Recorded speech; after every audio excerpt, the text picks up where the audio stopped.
నమస్తే, welcome to are media. నా పేరు ప్రదీప్. ఇకపై డైల్ 100 పనిచేయదు. అవును, నిజమే.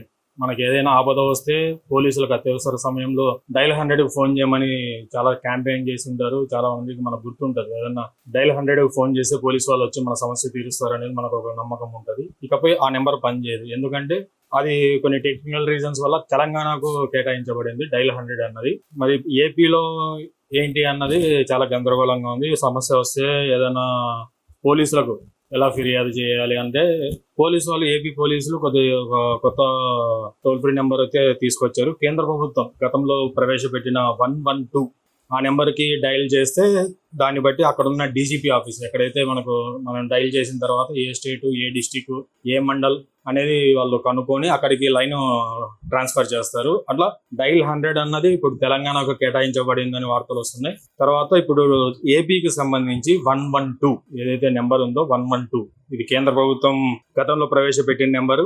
ఇప్పుడు చాలా మంది ఫిర్యాదులు చేస్తున్నప్పుడు డైల్ 100 చేస్తుంటే పని చేయడం లేదనేది పోలీసు వాళ్ళకు ఫిర్యాదులు వస్తున్న నేపథ్యంలో 112కు కాల్ చేస్తే మరి రెస్పాన్స్ ఏ విధంగా ఉంటుంది అనేది చూడాలి. ఇప్పటిదాకా డైల్ 100 దేశంలో అన్ని రాష్ట్రాల్లో డైల్ 100 అనేది ఉంది. ఆ దేశం రాష్ట్రాలకు సంబంధించి ఆయా రాష్ట్రాల్లో ఉన్న డీజీపీ ఆఫీస్లో, డీజీపీ హెడ్ క్వార్టర్స్ లో ఒక కాల్ సెంటర్ ఉంటుంది. ఆ కాల్ సెంటర్ కి సంబంధించి ఆ కాల్ సెంటర్ కి డైవర్ట్ చేస్తారు కాల్.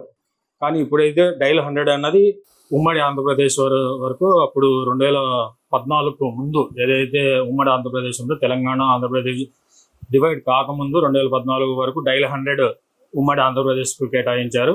దాని తర్వాత ఈ 10 ఏళ్ళు కూడా మన 2014 నుంచి 2024 వరకు కూడా డైల్ 100 అందుబాటులోనే ఉంది. ఏపీ, తెలంగాణ, మిగతా దేశం మొత్తం మీద అదే ఉంది. ఏ స్టేట్కి సంబంధించి ఆ స్టేట్ డీజీపీ ఆఫీస్లో హెడ్ క్వార్టర్స్ దాంట్లో కాల్ సెంటర్ ఉంటుంది. మన స్టేట్ ఫస్ట్ కాల్ చేస్తుంది, స్టేట్, డిస్టిక్, మండల్, విలేజ్ ఇట్లా వాళ్ళు అడుగుతారు. దాన్ని బట్టి అక్కడికి ట్రాన్స్ఫర్ చేస్తారు కాల్స్.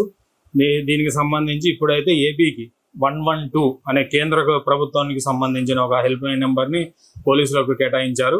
మరి ఇది ఎంతవరకు ప్రజలకు సమస్యలను తీరుస్తుంది, ప్రజలు ఎంత తొందరగా అంటే లాస్ట్ టైం మనం వైసీపీ గవర్నమెంట్ లో చూసాం, దిశ యాప్కు సంబంధించి ఆడవాళ్ళ పైనకు సంబంధించి ఒక ప్రత్యేక పోలీస్ స్టేషన్లు ఇట్లా కొన్ని వ్యవస్థలు అయితే నడిచాయి. మళ్ళీ ఆ వ్యవస్థల్ని ఎలా మేనేజ్ చేస్తారు?